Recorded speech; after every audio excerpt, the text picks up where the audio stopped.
the United States military has begun strikes against Al-Qaeda terrorist training camps in Afghanistan. Human rights are women's rights, and women's rights are human rights. People matter, freedom matters, peace matters, Ukraine matters. Olá, bem-vindos a um novo episódio de A História Repete-se, com Lourenço Pereira Coutinho e comigo, Margarida Magalhães Ramalho. Olá, Lourenço. Olá, Margarida. Aproveito o início do programa só para convidar os nossos ouvintes a irem à Feira do Livro no próximo dia 30 de maio, pelas 2 da tarde. Vou estar no Espaço Presença para falar e assinar a quem quiser o livro A História Repete-se, o livro que foi editado em novembro do ano passado e escrito pelo Henrique Monteiro e por mim, no primeiro capítulo deste nosso programa. Um bom programa para sábado à tarde. Já agora vão à Feira do Livro, que é sempre ótimo, e se gostarem de passar pelo Espaço Presença e conversar um bocadinho e ter uma assinatura no livro, estarei lá e falo-ei com todo o gosto. Muito bem. Hoje vamos falar de Padre António Vieira, um orador excepcional a quem Fernando Pessoa chamou o imperador da língua portuguesa.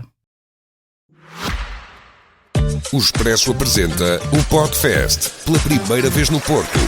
Uma tarde de podcast, grandes conversas e convidados especiais ao vivo. Inscreva-se já em podfest@expresso.pt, dia 29 de maio. Expresso Podfest, liberdade para ouvir. O Padre António Vieira nasceu em Lisboa em 1608. Aos 6 anos, vai para o Brasil por o pai ter sido nomeado escrivão da Relação da Bahia. Em São Salvador, onde vão viver, frequenta o Colégio dos Jesuítas.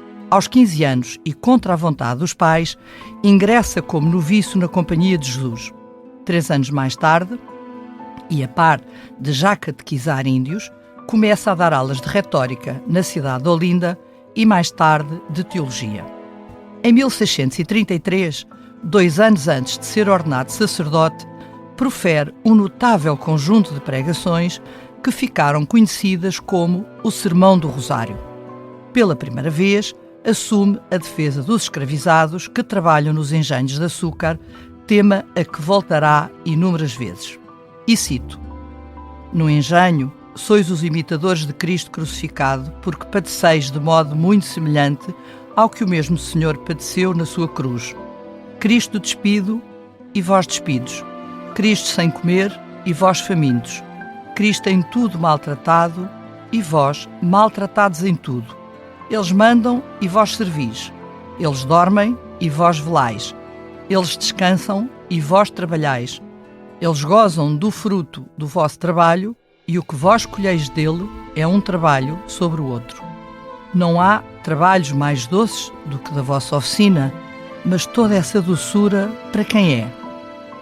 O ataque holandês a São Salvador em 1624 e a posterior ocupação, 6 anos depois, da capitania de Pernambuco, levam-o a fazer o sermão do bom sucesso das armas de Portugal contra as da Holanda. Para além destes 2 temas recorrentes nos seus sermões, Vieira nunca perderá a oportunidade de clamar contra a corrupção, a maldade, a injustiça e a ganância. A 1 de dezembro de 1640, Portugal liberta-se do jugo filipino. Depois de alguma indecisão, Dom Jorge de Mascarenhas, que fora nomeado primeiro vice-rei do Brasil por Filipe III, envia a Lisboa o seu filho, acompanhado do Padre António Vieira e de outro jesuíta, para saudar o novo monarca. Na capital, onde fica até 1652, Vieira vai distinguir-se pelos seus sermões de cariz patriótico que levará, séculos mais tarde, António Sérgio a chamar-lhe o ministro da propaganda da restauração. No Sermão dos Bons Anos, proferido a 1 de janeiro de 1642 na Capela Real, Vieira defende a legitimidade de Dom João IV e aponta-o como o verdadeiro encoberto, aquele que tinha vindo para resgatar o reino das suas tormentas. Reconhecido, o monarca nomeia o pregador da corte e toma-o como conselheiro e confessor. Entre 1646 e 1650, encarrega-o de algumas missões diplomáticas em França, Holanda e em Roma, que não tiveram, porém, o sucesso pretendido. Será ainda o Padre António Vieira que, perante a falência do Estado, vai aconselhar o rei a criar a Companhia do Comércio do Brasil. Como o comércio mundial do açúcar estava maioritariamente na mão dos judeus, exorta o rei a decretar a isenção de confisco de bens a todos os cristãos novos que investissem na nova companhia. Alegando a ingerência da coroa em assuntos eclesiásticos, o Tribunal do Santo Ofício, que tinha no confisco dos bens a sua principal fonte de receita, apela para Roma, que lhe dá razão.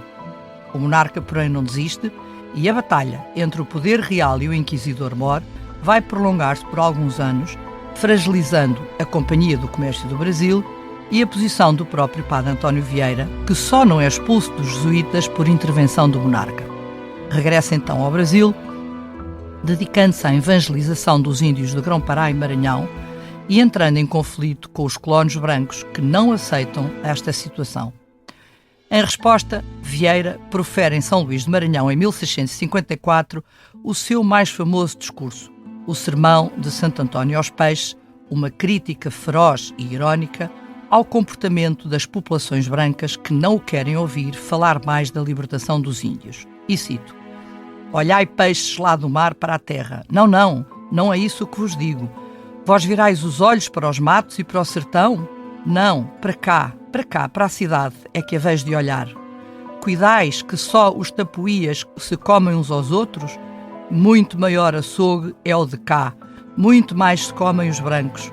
Vede vós todo aquele bolir, vedes todo aquele andar, vedes aquele concorrer às praças e cruzar as ruas, vedes aquele subir e descer as calçadas, vedes aquele entrar e sair sem inquietação nem sossego?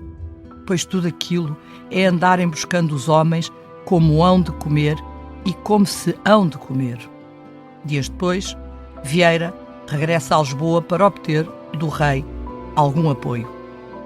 Quando regressa ao Brasil, leva um decreto real que o respalda e cria então 40 novas missões, salvando milhares de índios da escravização. A morte de Dom João IV, em 1656, e a substituição do governador deixam-no sem proteção. Aproveitando a situação, os colonos revoltam-se e, em 1661, Vieira e os missionários jesuítas que o acompanhavam são presos e reenviados para Lisboa. A sua posição aqui não será melhor.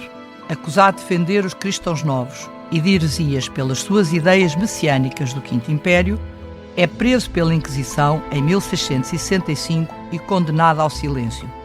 Amnistiado 2 anos depois, com a subida ao trono de Dom Pedro II, vai para Roma, onde o Papa Clemente X anula a sua pena, mandando mesmo encerrar, mesmo que temporariamente, o Tribunal Português do Santo Ofício. Na Cidade Eterna, os seus sermões, agora em italiano, fazem sucesso, granjeando-lhe o apoio do Vaticano e da Rainha Cristina Alexandra da Suécia, a residir então em Roma. À Bahia, voltará desiludido em 1681, onde viverá até à sua morte, em 1697. Traduzido em 11 línguas, os seus sermões intemporais continuam hoje a ser estudados em várias partes do mundo, existindo uma cátedra com o seu nome no Brasil e outra em Itália. E antes de passar a palavra, queria relembrar uma coisa que eu achei bastante curiosa. É que os primeiros estudos críticos da obra do padre António Vieira vão ser feitos na Alemanha e em França, não em Portugal. Em 1977 ainda havia muito pouca coisa escrita sobre o padre António Vieira, o que me leva a uma frase que ele escreveu e que eu acho que 400 anos depois continua a ser muito atual. E passo a citar: "Luzir português entre portugueses é muito menos luzir com a sua luz. É coisa muito dificultosa na nossa terra." Não achas que é atual? É, e tem a ver com uma característica muito portuguesa de não valorizarmos a nossa qualidade. Eu, quando estavas a ler esta introdução, eu acredito que praticamente todos os nossos ouvintes já tenham ouvido falar no padre António Vieira, mas que não conheçam o que foi a complexidade da sua vida. De facto, ele teve uma vida muito longa, num tempo complexo como foi o século XVII, e para além do seu estilo, que é sobretudo oratório, a maioria das obras que nós temos do padre António Vieira baseia-se nos sermões, e depois, quando são passados à escrita, eu acho que são um exemplo típico do que é uma escrita barroca de qualidade, com as alegorias, até com a sobreadjetivação, com as frases... Uma repetição. Repetitivas e encadeadas umas nas outras, com pouca pontuação. Eu digo sempre que quando leio Padre António Vieira, portanto, Padre António Vieira, sobretudo, teve sermões, mas quando esses sermões depois são transportes para a escrita e nós os lemos, aproxima-se muito, ou terá sido com certeza uma inspiração para José Saramago, porque o estilo literário de José Saramago, que também é muito alegórico, sobreadjetivado, com este tipo de pontuação, teve uma inspiração nítida no Padre António Vieira. É muito provável. Eu tenho essa... Aí não te sei responder a sério, porque isso, se calhar as pessoas da literatura poderão... Sim, já é estar a pôr aqui estamos a pôr foi essenciar a lei, mas em todo o caso eu acho que nós podemos olhar para um texto e o texto nos fazer lembrar algo. Portanto, faz muito sentido, aquilo que estás a dizer até faz muito sentido. Há uma inspiração muito pela alegoria, pela analogia, pelo tipo de lógica dedutiva, em que acredito que José Saramago se tenha inspirado bastante no estilo e na retórica de António Vieira. E depois há aqui um outro aspecto também interessante em Vieira, para além, no Padre António Vieira, para além dos mais óbvios, não é? Do combate que fez da escravatura. Foi uma das primeiras pessoas na época moderna a verbalizá-lo desta forma e a verbalizá-lo junto às autoridades, porque há um outro aspecto aqui muito interessante. A sátira e a crítica existiam durante todo este tempo. E quando eu estava a ouvir a introdução, lembrei-me de Gil Vicente. Gil Vicente também, de uma forma completamente diferente, com um estilo completamente diferente. Sim. Ele critica aquilo que foram os aspectos negativos da nossa expansão perante os poderes soberanos, neste caso perante o rei. Claro. E o Padre António Vieira também critica determinados aspectos da nossa expansão e da nossa atuação no espaço do além-mar, em frente do rei, em frente de Dom João IV. Falo na Capela Real. E este é um tempo, o tempo barroco. É um tempo em que a Capela Real é um centro de poder. Ou seja, esta é uma época, nós não podemos entender o Padre António Vieira se não entendermos que ele é um produto da Contra-Reforma e da época da Contra-Reforma. E na Contra-Reforma, por excelência, a homilia e o púlpito, a pregação, são espaços públicos.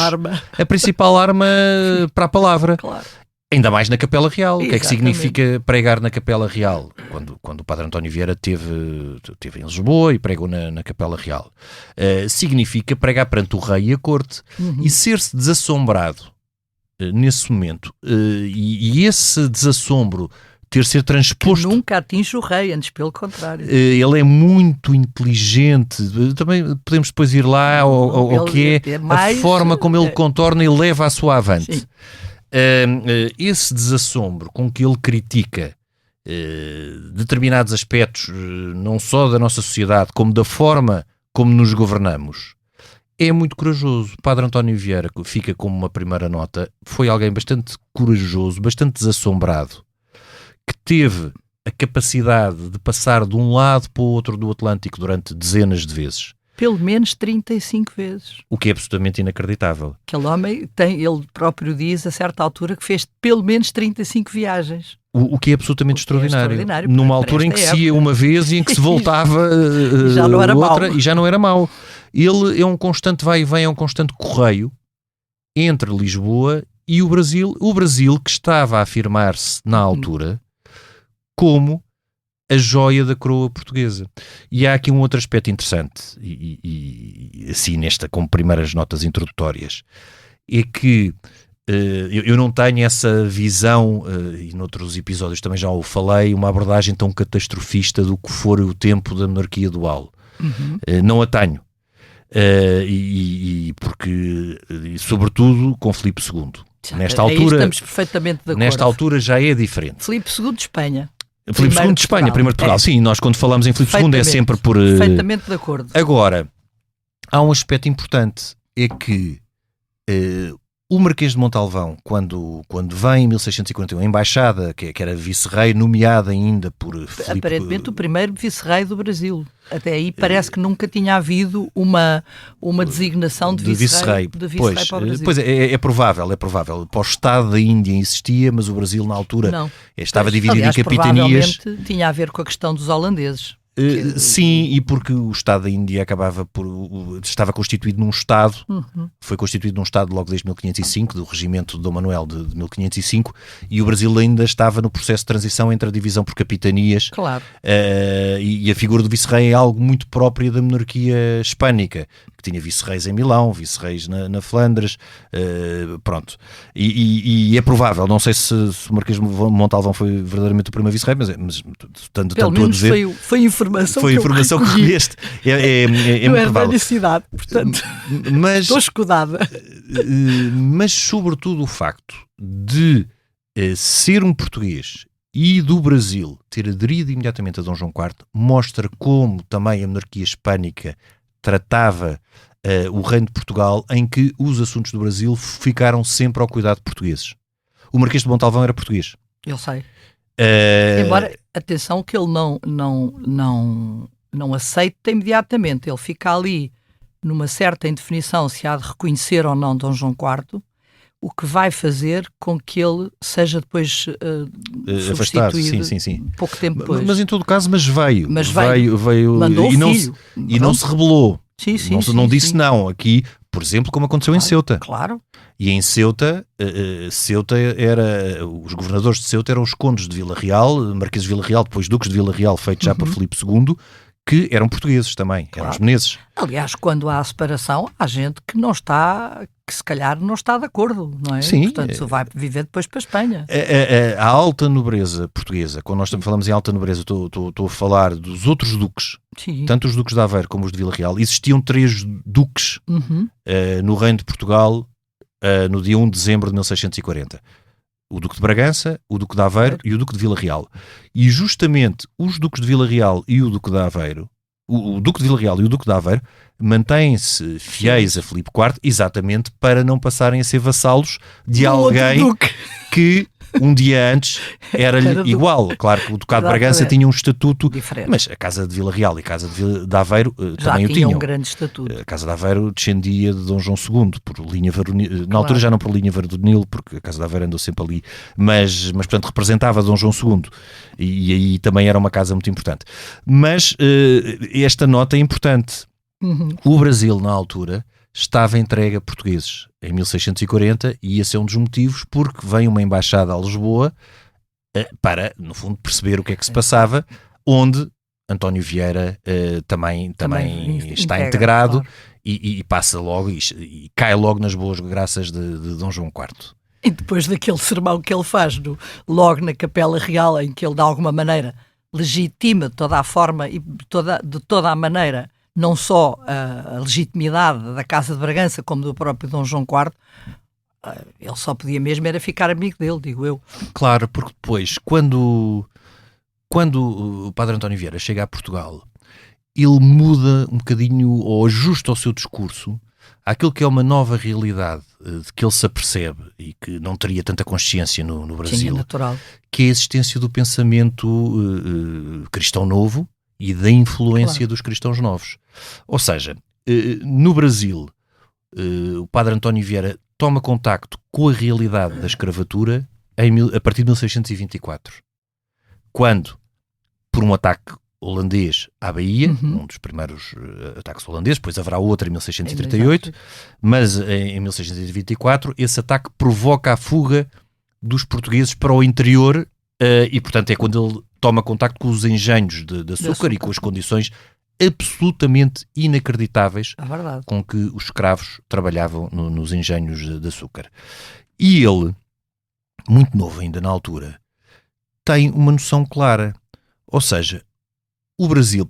Havia uma ideia, sobretudo entre os jesuítas, desde o padre Manuel da Nóbrega, que o Brasil era quase um novo mundo, um paraíso que se poderia construir de raiz.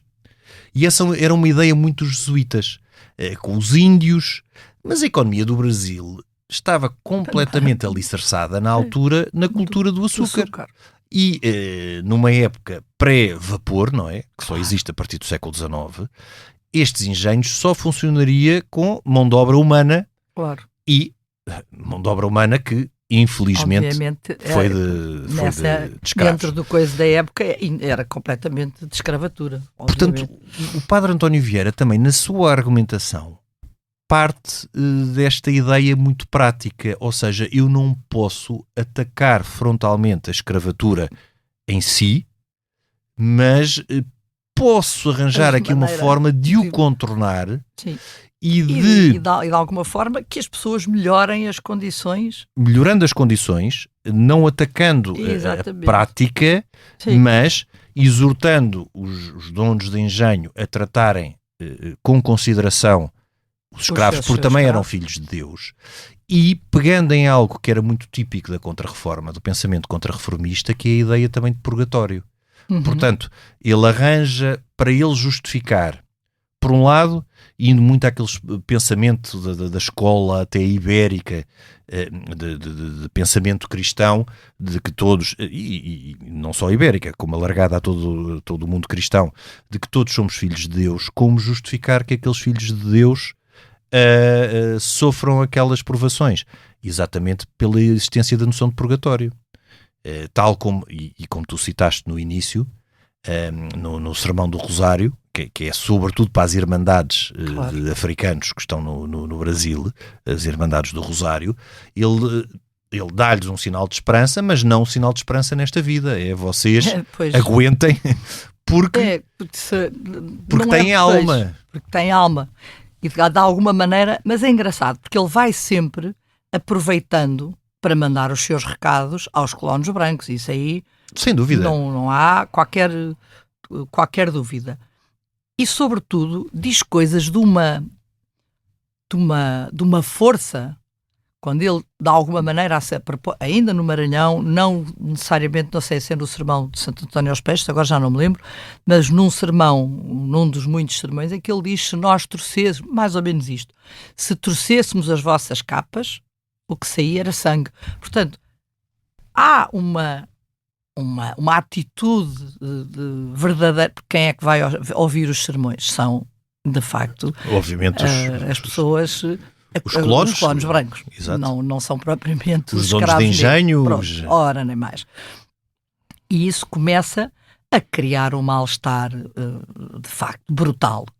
E a situação vai subindo, do fundo, de tom, mas enquanto ele tem a proteção do rei, não há muito a fazer. Mas mesmo nesta altura, em que ele, por exemplo, no tempo ainda do sermão do Rosário, é um tempo anterior à sua muito vinda antes, para Portugal, até antes do em que Dom ele, João IV. Sim, ainda é do tempo, do é tempo de Filipe IV. Portanto, é um tempo muito anterior em que a proteção dele não era evidente, nem teria grande proteção. Mas não é tão assintoso, se quiseres. Pois não. Ele depois, à medida que ganha o respaldo do rei, ganha... Completamente. Aliás, aparentemente, porque de facto, outro dia tu falavas de uma coisa e que eu também me vi um bocado aflita. Não há propriamente uma biografia atual do Padre António Vieira. Pois, há aquela biografia antiga de Hernani Cidade, que enfim, é muito boa, muito interessante, muito boa, mas muito datada. Muito datada e muito antiga. Não há muita coisa publicada pela Temas e Debates, e pela imprensa nacional tem publicado os sermões e as cartas. Miguel Real, por exemplo, tem trabalhado bastante também, o tema. Mas não há propriamente um trabalho de fundo sobre esta figura, uma biografia a sério, que é uma coisa curiosa. De alguém que viveu uma vida de 89 anos, que para a época. acompanha um século, praticamente. É o século praticamente todo o século XVII. É Ele nasce em 8, morre em 97, praticamente, quer dizer...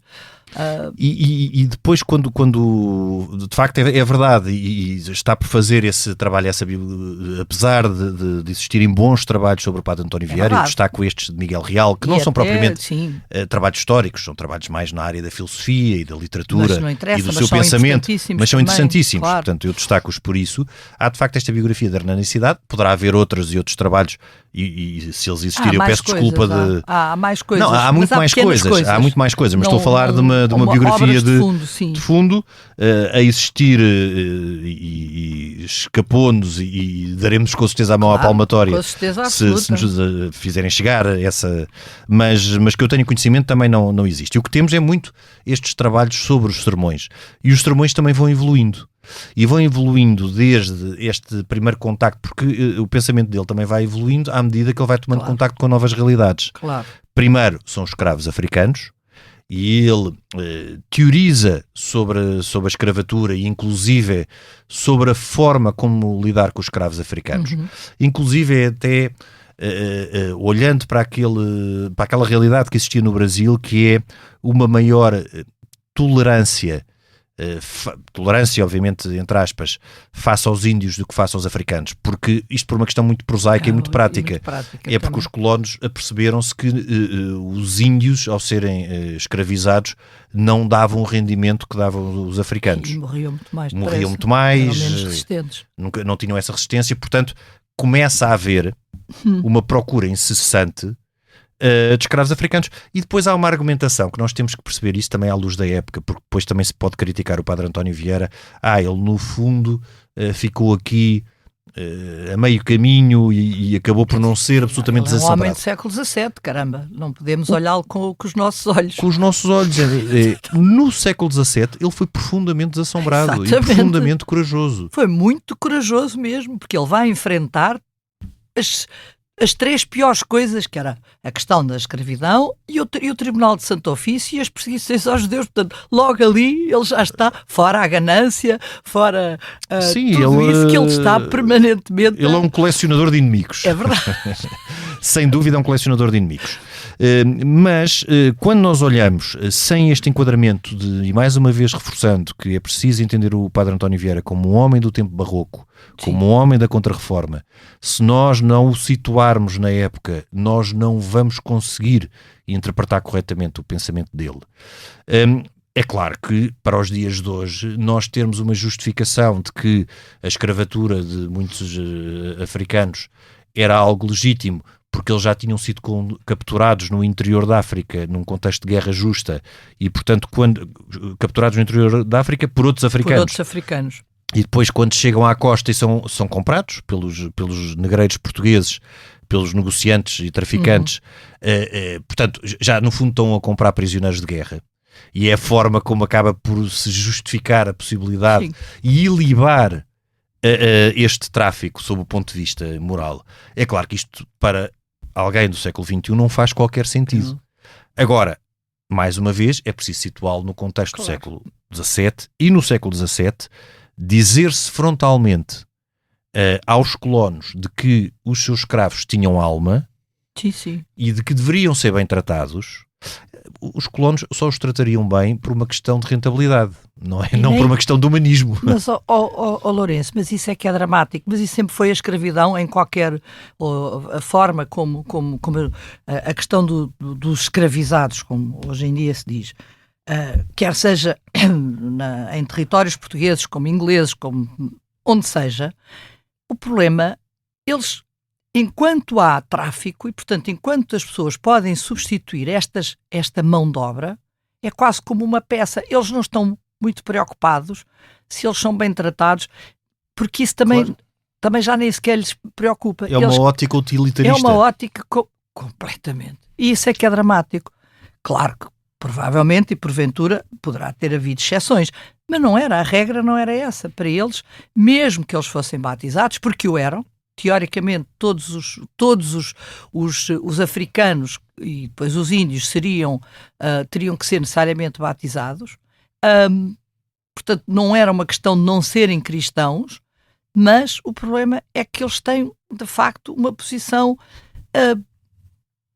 subhumana, Uma coisa que, Sim, sim. que nós vamos depois a apanhar, já no século XX, como se sabe, sobretudo com o nazismo alemão. Quer dizer, a ideia é quase que a própria legalidade se justifica dizendo, mas espera aí, eles não funcionam, no fundo também não são exatamente... Claro, que era a única forma de justificar que eles se mantivessem naquela situação. Claro. Não era possível justificá-lo de outra E forma. há uma outra coisa que eu às vezes pergunto a mim própria em relação a ligação forte que ele tem com os índios, Padre António Vieira.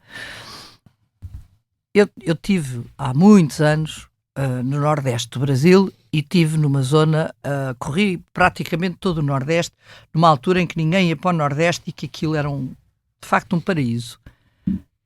Eu não tenho a certeza se o próprio Padre António Vieira, e então nessa altura mais ainda, se entre uma natureza em alguns pontos, sobretudo onde os índios viviam, uma natureza luxuriante e grupos de homens e mulheres que viviam em perfeita comunidade, em comunhão com a natureza, se isso de alguma maneira não lhe toca de uma forma diferente, porque ele, que eu saiba, nunca esteve em Angola, nunca tinha visto Angola, que era de onde vinha a maior parte. Portanto, ele nunca os viu, ele vê-os sempre em contexto de engenho aos africanos.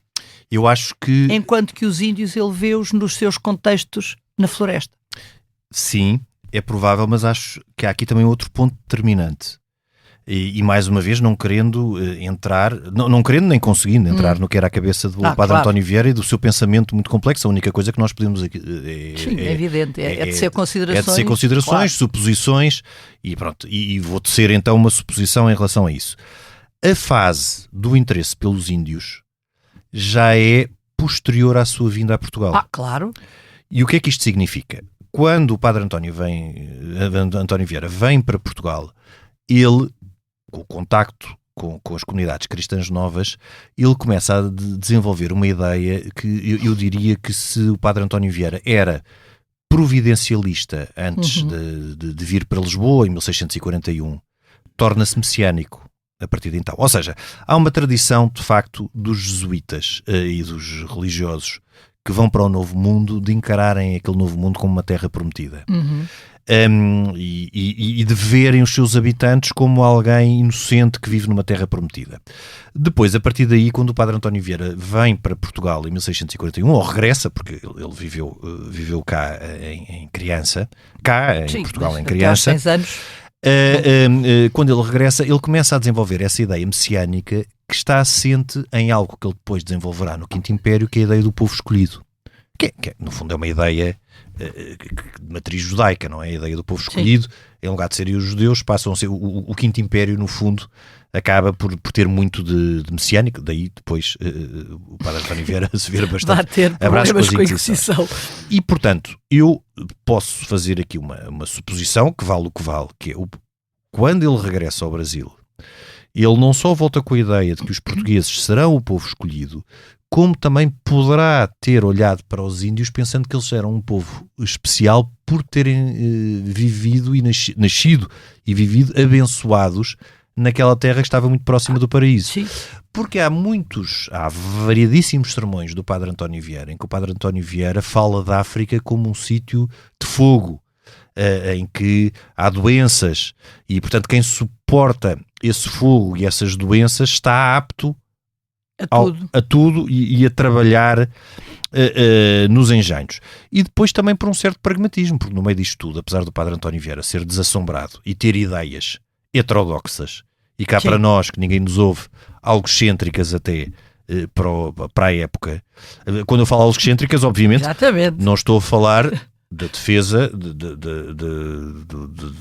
de um bom trato para com os escravos, nem para com os índios. Eu estou a dizer, as excentricidades dele vão a outro nível. Por exemplo, tentativa depois de casamento do príncipe herdeiro Dom Teodósio com uma princesa francesa, com uma princesa espanhola, tentar que eles passassem para o Brasil, ou seja...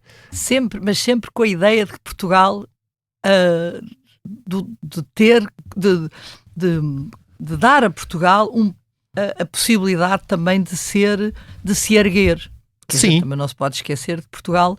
Porque Portugal, com nessa 27 altura... anos de guerra de restauração, também estaria... Nessa altura ainda não tinha 27 anos de guerra, mas porque, mais uma vez... Mas iria penar para se reerguer depois de ter tido 60 anos de ocupação filipina. Porque, mais uma vez, quando se fala no Padre António Vieira como um propagandista da restauração, na altura e no contexto da época, tinha que se encontrar, de facto, uma justificação para que Portugal, ao fim daqueles 60 anos, portanto, a maioria das pessoas, na altura então em que a esperança de vida era menor, não tinha sequer uma lembrança do que era viver antes da integração na monarquia hispânica, uma justificação para um Portugal, e essa justificação só pode surgir ou por duas vias. Depois também temos o Conde Ericeira escreveu a História de Portugal Restaurado, que também é uma justificação, uma apologia exatamente do Portugal Restaurado. Mas a outro nível, há alguém que na Capela Real diz, aponta para Dom João IV, vós sois o escolhido, nós portugueses somos escolhidos, nós vamos criar um novo paraíso na América. Isto também acaba por apontar uma missão, é messiânico, é verdadeiramente messiânico. Se calhar, eu continuo, agora estou como tu a mandar palpites. De alguma maneira, o facto de nós termos passado, ou o país ter passado, uma situação de 60 anos subjugado à Espanha, sendo que, como já referiste bem, que o reinado de Filipe II de Espanha, primeiro de Portugal, até nem é mau, antes pelo contrário, ele toma bastantes atuações muito de proteção do próprio Portugal. Aliás, é ele que engrandece a Casa de Bragança. Acaba por ser é o primeiro a engrandecer, enfim, o futuro inimigo, mas pronto. Mas naquela altura, digamos que o país estaria com a sua autoestima de rastos. Portanto, tudo isso servia para elevar, para dar que é uma coisa que... E para justificar a restauração. Justificava por um lado, e por outro, para quem ouvia, puxava pela autoestima. Com certeza, porque ele quando chega e vê as dificuldades, sobretudo naqueles primeiros anos, porque em 1641 não era nada líquido que Dom João IV se mantivesse como rei. Claro que não. Aliás, chamavam-lhe o rei de inverno, muito provavelmente começando as campanhas militares da primavera. O Padre António Vieira, ao dizer este é o rei escolhido, este é o continuador de Dom Sebastião, já não Dom Sebastião, mas afinal é o continuador. Afinal Obviamente que dá uma legitimidade religiosa a alguém que sabia que em termos legais tinha uma legitimidade questionável, apesar da Duquesa de Bragança. De facto, eu acho que Dona Catarina de Bragança, a avó de Dom João IV, era quem tinha melhor direito. É verdade, melhor direito de linha varonil, os outros não. Mas pronto, mas isso já são outros... Cheira ainda para trás. Em 1640 o que havia era um rei que para todos os efeitos era reconhecido também como rei de Portugal, que era Filipe IV, e em 1641 nenhuma potência, apesar de Richelieu ter incentivado a rebelião portuguesa, mas nenhuma potência tinha reconhecido Portugal como um reino independente. Portanto, este desassombro do Padre António Vieira é muito importante para dar confiança a Dom João IV. E isso acaba por levar Dom João IV também a confiar nele, a dar-lhe missões muito importantes, desde logo à Holanda, onde ele toma um contacto mais aprofundado com a comunidade judaica portuguesa, e onde ele começa a formular as suas ideias do Quinto Império, que não são mais do que um novo reino de Cristo, assim de uma forma muito simplista, não é? Porque obviamente o Quinto Império é bastante mais profético, apologético e complexo do que isto, mas um novo reino que teria o Papa como grande figura espiritual, portanto seria o triunfo do catolicismo no mundo, e como seu braço secular, o rei de Portugal.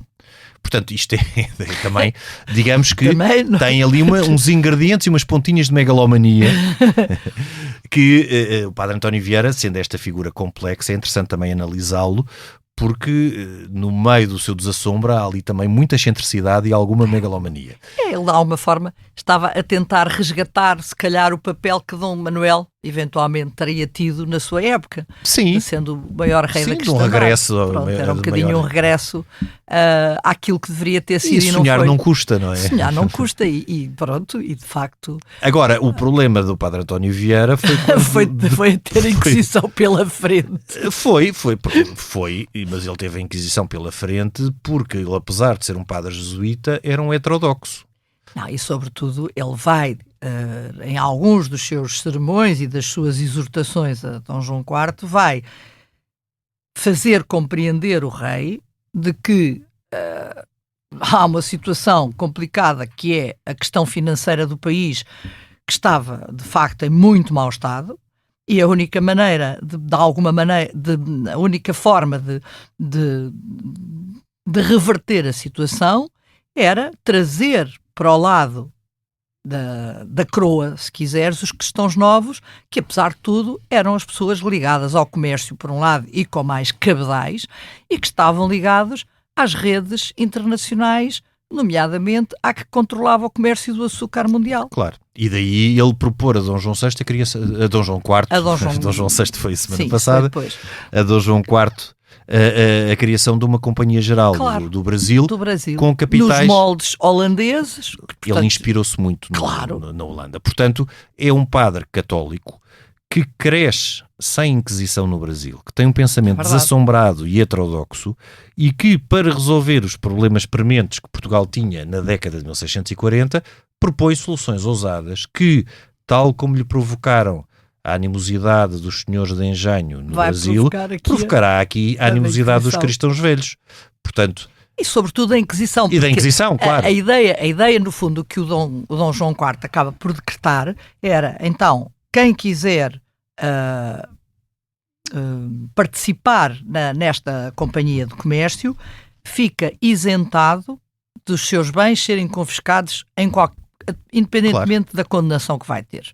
Ora, se o Tribunal de Santo Ofício vivia desses confiscos, quer dizer, estava-lhe a tirar a sua principal fonte de receita. E os cristãos velhos também viviam de receberem a décima por cada denúncia. E depois recebiam por cada confisco. Por cada confisco, porque provavelmente depois poderiam arrematar publicamente bens e muito mais baratos e propriedades, enfim. Portanto, a ganância na sua a Inquisição melhor... e a comunidade cristã velha, que era a maioria, não vê com bons olhos esta atitude do Padre António Vieira. Pronto, obviamente ele acaba por assumir, percebe-se de onde é que vem a ideia, não é? Ou seja, a sua situação torna-se relativamente... Ele passará também sempre a vida entre cá e lá, porque a sua situação chega a um ponto limite em ambos os lados. E no início da década de 1650, a sua situação no Brasil, também em Portugal era uma situação já ao limite e de grande animosidade dos cristãos velhos. E é aí que ele regressa ao Brasil, já não regressa à Bahia, mas regressa a um mundo completamente diferente. E nós sabemos o que é a imensidão do Brasil. Sim. O Brasil do Maranhão e da Amazónia nada tem a ver com o Brasil da Bahia. Já não tem nada a ver com a Bahia. É uma realidade onde ele encontra muito mais índios do que no espaço baiano, onde havia mais africanos, onde existe também uma cultura do algodão para além da cultura do açúcar. E penso que do tabaco também já. Do tabaco, sim. Porque havia muitas coisas dos índios relacionados com o tabaco. Mas o tabaco também havia na Bahia, não é? Também há tabaco baiano. Isso aí já não te posso garantir. É. Mas ali, sobretudo na zona da Amazónia, é absolutamente extraordinário. E aqui, mais uma vez, o seu desassombro e a sua coragem física e a sua fé, como é óbvio. Porque sentir-se-ia com certeza protegido pelo escudo da fé. Mas muitas destas tribos índias tinham ritos de canibalismo. Portanto, e muitos missionários... Sim. Há várias gravuras da época, e não só, de muitos missionários que acabavam como refeição... na panela. Que acabavam na grelha. Talvez mais na grelha do que na panela. que acabavam mortos e pronto, e com ritos de canibalismo ou não só. Portanto, entre o que era viver no meio da Amazónia com toda aquela fauna amazónica, desde cobras a felinos, por todo o tipo de ameaças de animais, inclusive as próprias tribos poder-se-iam revoltar contra ele, mas as tribos gostavam do Padre António Vieira. Ele aprendeu a falar a língua deles, é extraordinário, o tupi. Sim, sim. E ele era chamado como o grande pai índio pelos tupis, o que é uma coisa absolutamente extraordinária. Ele nitidamente estabelece um laço de afeto com os índios. Isso não há qualquer espécie de... O que é engraçado, porque até poderia ter sido mais com os africanos se nós pensarmos que ele tinha tido uma avó pelo menos mulata. Não sabemos se era negra, mas mulata era da ascendência pelo menos africana. Africana, sim. Mas a grande empatia que ele vai ter é, sem dúvida nenhuma, com os índios.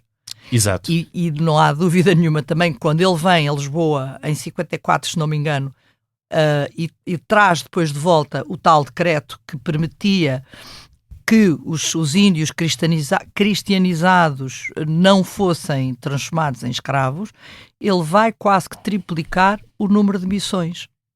E leva uma quantidade de missionários com ele, porque também tem o apoio na altura do então governador da região.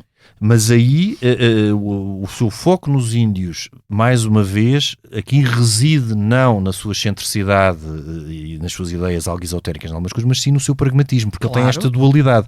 Ele percebe que pelos africanos não pode fazer muito mais do que o que já faz, a não ser apelar a melhores condições, porque ele sabe perfeitamente que sem a estrutura económica que existia, cairia. O Brasil deixava de ser possível, mas ele sabe que com os índios ele pode fazer diferente. E é aí que ele, nessas entradas no sertão para a captura dos índios, consegue obter a possibilidade de parte deles irem para as missões. O que, como é óbvio, deixa também todos os colonos muito insatisfeitos, porque que ideia é esta? Eu entro no sertão e com todos os desafios que isso tem, capturo, por exemplo, 30 índios e tenho que entregar 15 índios aos jesuítas, metade. Tinha que ir para as missões.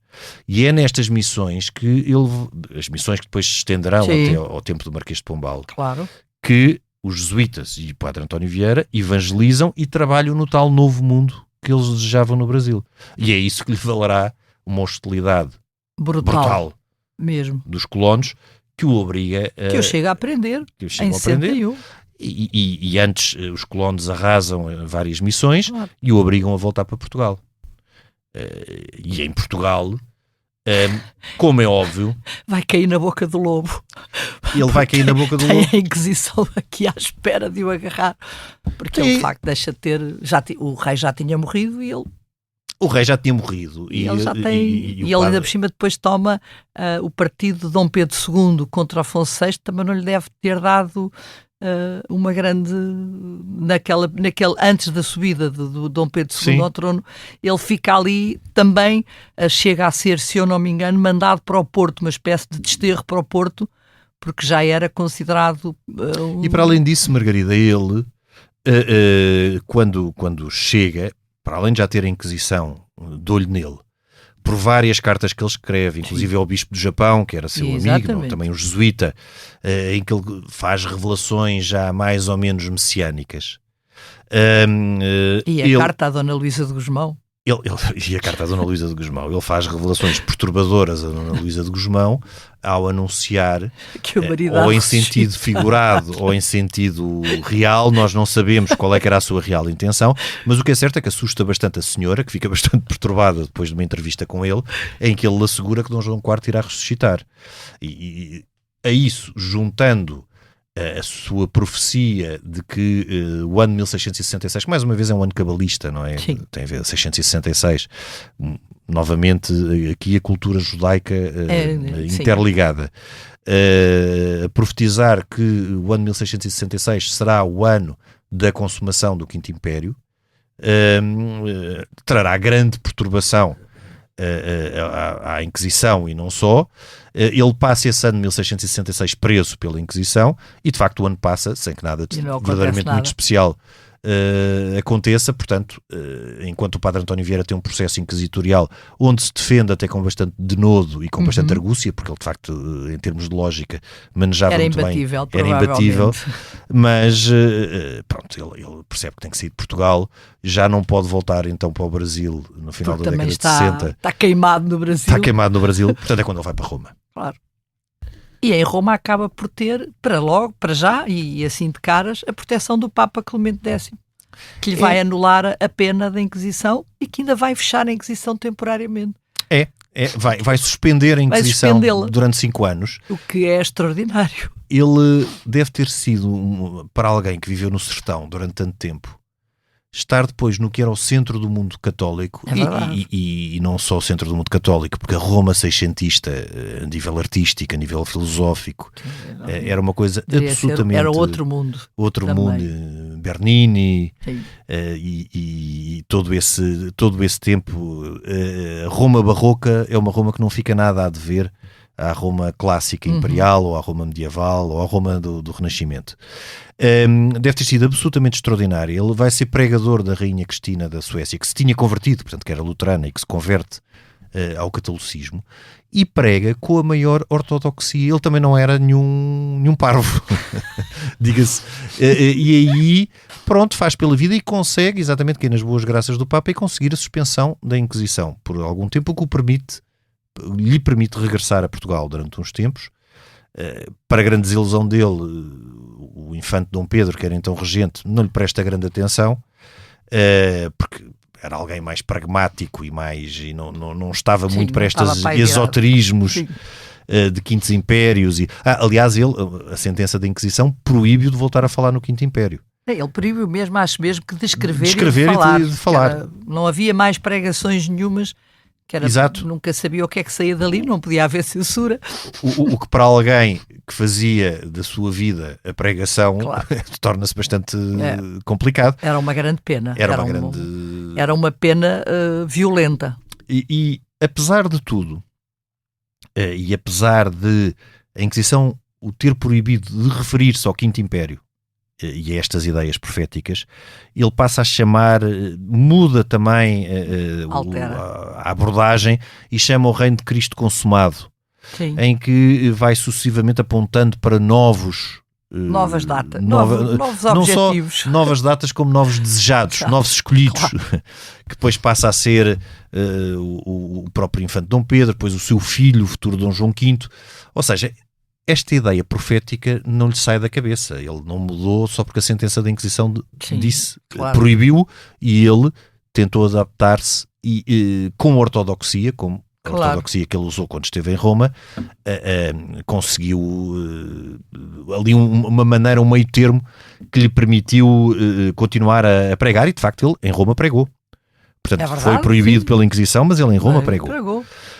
E o que é muito interessante é que este homem, depois de tudo isto, regressa já no fim da década de 70, princípio da década de 80. Portanto, já alguém com uma idade considerável. Ele já vai com 70 e qualquer coisa, 72 anos ou qualquer coisa assim. Com 72 anos, depois de ter estado em Roma durante todo este tempo, de ter privado com o Papa, de ter privado com a Rainha Cristina da Suécia, regressa ao Brasil. Mas ele tinha o Brasil no coração. Ele tinha o Brasil no coração. Não há hipótese. E a sua missão estava no Brasil. Estava no Brasil, não estava aqui. E é no Brasil depois que ele redige... Só que ele vai ficar na Bahia e vai tratar de redigir os seus sermões. Depois é visitador também, tem um cargo... Mas já não tem, já fica um bocadinho afastado, no fundo, do Maranhão e de toda a sua área de atuação, onde ele tinha...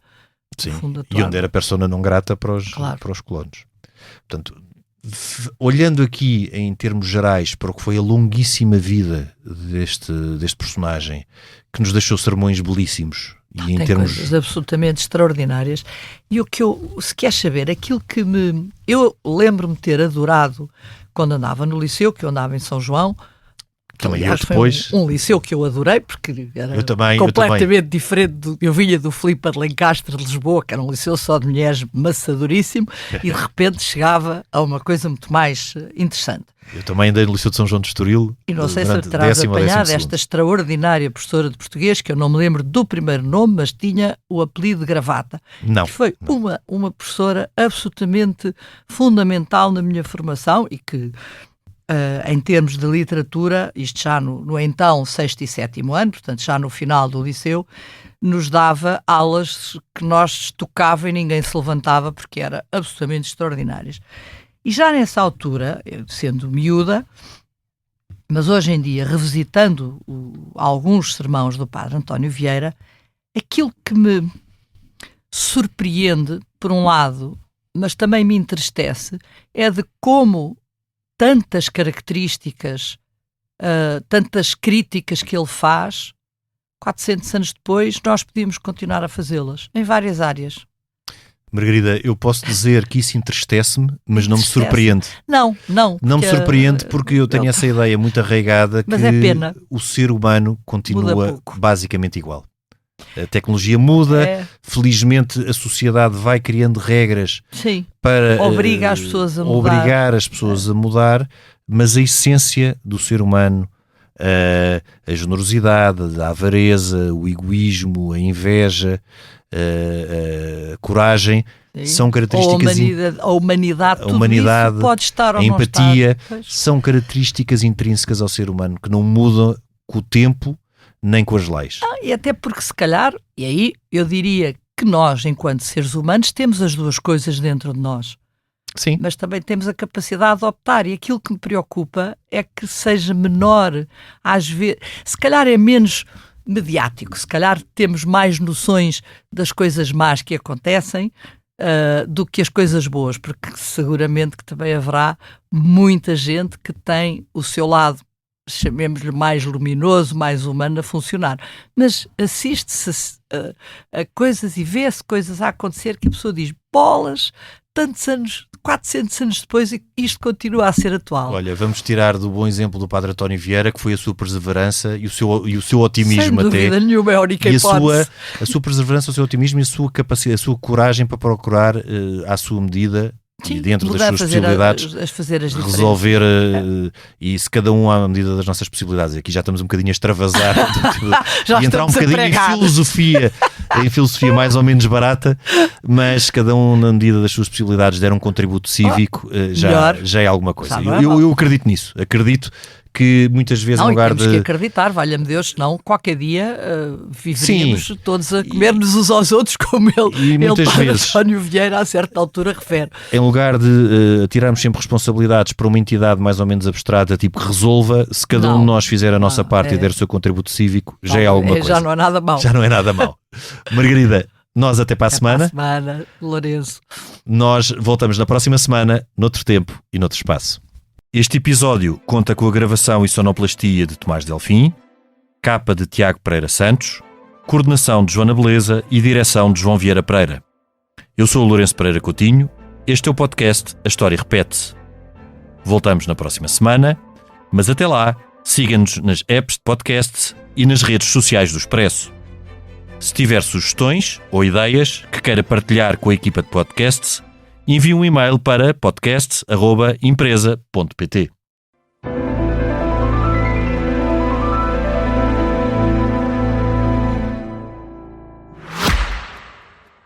O Expresso apresenta o Podfest, pela primeira vez no Porto. Uma tarde de podcasts, grandes conversas e convidados especiais ao vivo. Inscreva-se já em podfest@expresso.pt, dia 29 de maio. Expresso Podfest, liberdade para ouvir.